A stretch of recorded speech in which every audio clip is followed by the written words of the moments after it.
नमस्कार दोस्तों, मेरा नाम है सुखदेव और आप मेरा चैनल देख रहे हैं जॉब तक। दोस्तों आज हम बात करेंगे एक गवर्नमेंट जॉब के बारे में जो कि परमानेंट बेसिस आपका रहने वाली है। ये जो वैकेंसीज है दोस्तों आपका इंटरनेशनल एडवांस रिसर्च सेंटर की तरफ से आया है, जो कि गवर्नमेंट ऑफ इंडिया के अंतर्गत आता है, यानी कि ARCI की तरफ से वैकेंसीज है, जिसमें ITI डिप्लोमा और ग्रेजुएट के लिए वैकेंसीज रहने वाली है। काफ़ी अच्छी रिक्वायरमेंट है और सैलरी इसमें सबसे ज़्यादा दी जा रही है।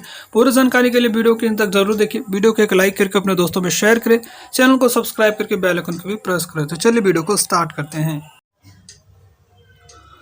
तो जैसे कि दोस्तों आप यहाँ पर देख सकते हो, ये इसकी ऑफिशियल नोटिफिकेशन है और ये जो रिक्वायरमेंट दोस्तों आपका इंटरनेशनल एडवांस रिसर्च सेंटर की तरफ से आया है, जो कि for powder metallurgy and new material यानी कि ARC की तरफ से रिक्वायरमेंट है, जो कि N autonomous research and development centre for department of science and technology government of India के अंतर्गत आया है। जॉब लोकेशन आपका हैदराबाद तेलंगाना ऐसा रहने वाली है। ये इसका एडवर्टाइज नंबर आप ऐसा रीड कर सकते हो। और इसमें जो वैकेंसीज है रेगुलर बेसिस पर वैकेंसीज रहेगी, यानी कि परमानेंट बेसिस वैकेंसीज है। और यहाँ पर वैकेंसीज थोड़ा सा कम है, सभी पोस्ट के लिए अलग अलग क्वालिफिकेशन रखा गया है। तो यहाँ पर जो पोस्ट कोड 101 की बात करें तो इसमें जो नेम हम पोस्ट की बात करें तो इसमें असिस्टेंट A की पोस्ट है, ठीक है। और इसमें टोटल 5 सीटें हैं। और पोस्ट की बात करें तो एडमिन, HR, फाइनेंस और स्टोर की वैकेंसीज है, जिसके लिए 3 सीटें हैं। और डायरेक्टर ऑफ सेक्रेटरीज के लिए 1 वैकेंसीज है। और desktop publish design and layout and printing के लिए 1 सीटें हैं, जिसमें आपका जनरल के लिए 3 सीटें, OBC के लिए 1 है और EWS के लिए 1 सीटें हैं। पे लेवल की बात करें तो 7 CPC रहेगा, जिसमें आपका 57,960 रुपये अप्रोक्सीमेटली आपका सैलरी रहेगी। और 18 से लेकर 35 तक होना चाहिए एज लिमिट, और 28 वगैरह रहना चाहिए जनरल के लिए। बाकी एज रिलैक्सेशन लगा के आप 35 तक भी अप्लाई कर सकते हो, ठीक है। और इसमें जो रिक्वायरमेंट मोड ऑफ रिक्वायरमेंट की बात करें तो इसमें डायरेक्ट रिक्वायरमेंट है। और मोड ऑफ सिलेक्शंस की बात करें तो कॉम्पिटिटिव एग्जाम होगा, ठीक है। तो इस तरह से यहाँ उसके बाद एग्जाम के बाद आपका स्किल टेस्ट भी आपका नजर आने वाली है। इसके लिए क्वालिफिकेशंस की बात करें तो बैचलर डिग्री आपके पास होना चाहिए। और जो है should have passed lower grade English shorthand with a speed taking dictation of 80 word per minute and higher grade English type writing with speed 45 word per minute, ठीक है। तो ये सारे जो टाइपिंग वगैरह आपको अच्छी खासी आना चाहिए, ठीक है। तो ये रिक्वायरमेंट है आपका असिस्टेंट A की, जिसमें आपका ग्रेजुएट लेवल की वैकेंसी से बैचलर डिग्री आपने कर रखे हो तो आप इसके लिए अप्लाई कर सकते हैं, ठीक है। और एक्सपीरियंस भी आपसे यहाँ पर 3 साल का मांगा गया है, जिसमें आपका एडमिनिस्ट्रेशन हो, ह्यूमन रिसोर्स, HR वगैरह, या अपने फाइनेंस, अकाउंट, सेल्स वगैरह, स्टोर या परचेसेस वगैरह में अपने कहीं भी गवर्नमेंट सेक्टर या प्राइवेट सेक्टर वगैरह में अपने कहीं वर्क किए हैं तो आप इसके लिए एलिजिबल हो जाएंगे, ठीक है। उसके बाद नेक्स्ट जो सीट है वो दोस्तों आपका कंटिन्यूटेड फॉर असिस्टेंट A की वैकेंसीज है। और यहाँ पर डिजायरेबल स्किल्स की बात करें तो यहाँ पर देखिए दोस्तों, यही वैकेंसीज असिस्टेंट A की वैकेंसीज है। इसके लिए यहाँ पर क्वालिफिकेशन डिटेल्स दिया है स्किल वगैरह से, जैसे आपका MBA वगैरह हो, पोस्ट ग्रेजुएशन हो, डिप्लोमा अपने अगर specialization personal management, HRD, HRM वगैरह अपने, या फाइनेंशियल मैनेजमेंट, मटेरियल मैनेजमेंट से रिलेटेड आपने कोई कोर्स वगैरह करके रखो तो भी इसके लिए अप्लाई कर सकते हैं। बाकी ये सारा डिटेल्स यहाँ पर स्किल्स दिया है, जैसे MS ऑफिस वगैरह आपको वर्क आना चाहिए, ये सारे डिटेल्स यहाँ पर दिया गया है। तो आपके सारे डिटेल्स यहाँ पर स्किल के अनुसार से मैच करता है तो आप इस पोस्ट के लिए जो है अप्लाई कर सकते हैं। सेकंड जो पोस्ट है दोस्तों वो निकाला आपका पोस्ट कोड 20, यहाँ पर 02 देख सकते हो, जिसमें पोस्ट ऑफ नेम की बात करें तो टेक्निकल असिस्टेंट की पोस्ट है। तो यहाँ पर टेक्निकल असिस्टेंट के टोटल नंबर ऑफ पोस्ट की बात करें तो यहाँ पर 7 रखा गया है। और जिसमें जनरल के लिए 4 सीटें हैं, OBC के लिए 1 है, SC के लिए 1 है और EWS के लिए 1 सीट है। और इसमें पे लेवल की बात करें तो यहाँ पर 7 CPC रहेगा, जिसमें आपको 69,120 रुपये अप्रोक्सीमेटली आपका सैलरी नजर आने वाली है। और एज लिमिट की बात करें तो 18 से लेकर 30 साल वगैरह होना चाहिए एज लिमिट, ठीक है। और इसमें सिलेक्शंस की बात करें तो इसमें भी आपका रिटन एग्जाम होगा, उसके बाद ट्रेड टेस्ट और स्किल टेस्ट भी आपका रहने वाली है। एजुकेशन क्वालिफिकेशंस की अगर बात करें तो इसमें BSc इन फिजिकल साइंस वगैरह, इनकी केमिस्ट्री वगैरह से रहना चाहिए। एक सब्जेक्ट आपका जो है केमिस्ट्री रहना चाहिए, यानी अपने BSc वगैरह करके रखे हो तो फिजिक्स के साथ आपका केमिस्ट्री सब्जेक्ट में होना चाहिए।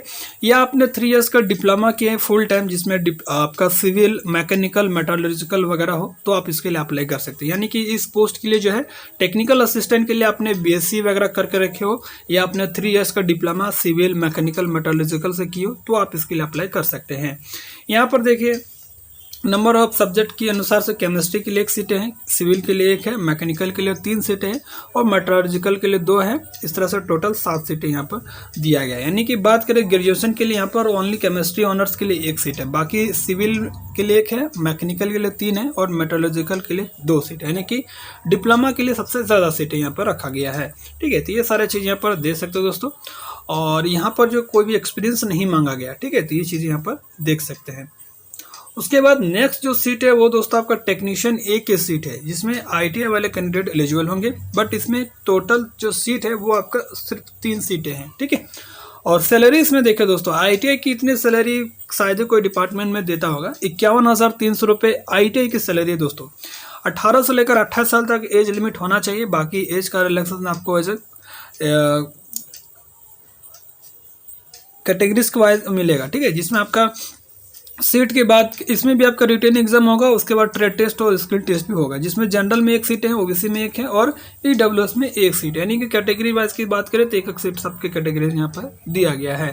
क्वालिफिकेशंस की बात करें तो 10th के साथ आपको 2 इयर्स का फुल टाइम आईटीआई होना चाहिए, और आईटीआई किस ट्रेड में होना चाहिए, वेल्डर, टर्नर और इलेक्ट्रिशियन में। ठीक है, और इसमें आपका जो है क्वालिफिकेशन आपका आईटीआई होना चाहिए, चाहे आपका सेंट्रल गवर्नमेंट हो या स्टेट गवर्नमेंट हो, दोनों इसमें अप्लाई कर सकते हैं। कहने का मतलब कि एससीबीटी और एनसीबीटी दोनों एलिजिबल होंगे, और 3 साल का आपका एक्सपीरियंस होना चाहिए इन इंडस्ट्री या research and design development laboratories में। ठीक है, यानी आपने कहीं भी प्राइवेट सेक्टर में भी एक्सपीरियंस वगैरह है तो भी इसमें एलिजिबल होंगे, बट 3 साल का एक्सपीरियंस आपके पास रहनी चाहिए।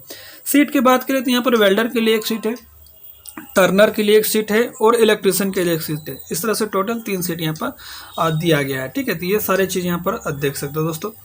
और यहाँ पर एप्लीकेशन प्रोसेस की बात करें तो यहाँ पर ऑनलाइन अप्लाई कर सकते हैं, जिसका लिंक आपको वीडियो के डिस्क्रिप्शन बॉक्स में मेंशन किया गया है, आप वहाँ से डायरेक्टली अप्लाई कर सकते हैं। ठीक है, और भी बहुत सारी चीज़ें यहाँ पर दिया गया है, कैसे आपको ऑनलाइन अप्लाई करना है, ये सारे यहाँ पर दिया गया है। पेमेंट वगैरह भी आपको जो है यहाँ पर कैनरा बैंक के थ्रू आपको पेमेंट वगैरह भी करना है।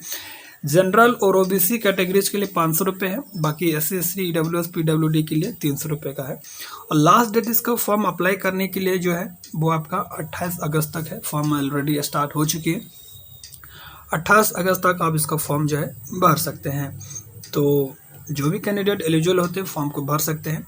और यहाँ पर सिलेबस वगैरह भी दिया है, तो आप अगर सिलेबस रीड करना चाहते हो तो जैसे यहाँ पर देख सकते हो, असिस्टेंट ए के 200 मार्क का होगा, जो कि 3 घंटे का होगा। और यहाँ पर क्वेश्चन पेपर किस तरह से रहेगा, यह सारा डिटेल्स यहाँ पर दिया गया है। टेक्निकल असिस्टेंट का क्या है, इसके बाद यहाँ टेक्नीशियन का भी 200 नंबर का रहेगा 3 घंटे की, जिसमें आपका 150 नंबर का क्वेश्चन है, 50 नंबर आपका ट्रेड से रहेगा। ठीक है, यहाँ पर देख सकते हो 3 नंबर एक क्वेश्चन का रहेगा, और 50 नंबर जो है आपका नॉन टेक्निकल वगैरह रहेगा। ये सारे यहाँ पर देख सकते हो, जिसमें जनरल 10 क्वेश्चन रहेगा, जनरल इंग्लिश और जीके करंट अफेयर आपका 20 क्वेश्चन रहेगा, और रीजनिंग एंड मैथमेटिक्स आपका 20 क्वेश्चन रहेगा। तो ये सारी चीज़ यहाँ पर देख सकते हो दोस्तों। तो जो भी कैंडिडेट एलिजिबल होते हैं फॉर्म को भर सकते हैं। और एग्ज़ाम वगैरह जो टेंटेटिव की बात करें तो 22 सितंबर के आसपास आपका एग्ज़ाम डेट वगैरह आ जाएगा रिटर्न का, और स्किल टेस्ट वगैरह आपका 6 अक्टूबर तक हो जाएगा। एग्ज़ाम सेंटर सब दोस्तों कहाँ पे रहेगा, आपका हैदराबाद रहेगा, चाहे स्किल टेस्ट हो या रिटर्न टेस्ट हो, सब आपका हैदराबाद ही रहने वाली है। ठीक है, ये सारी चीज़ें यहाँ पर देख सकते हो। तो आई होप सारी चीज़ें आपको क्लियर हो गया। फिर भी दिक्कत है तो कमेंट के माध्यम से पूछ सकते हैं। मिलते हैं अगले वीडियो में, तब तक के लिए टेक केयर, जय हिंद, वंदे मातरम।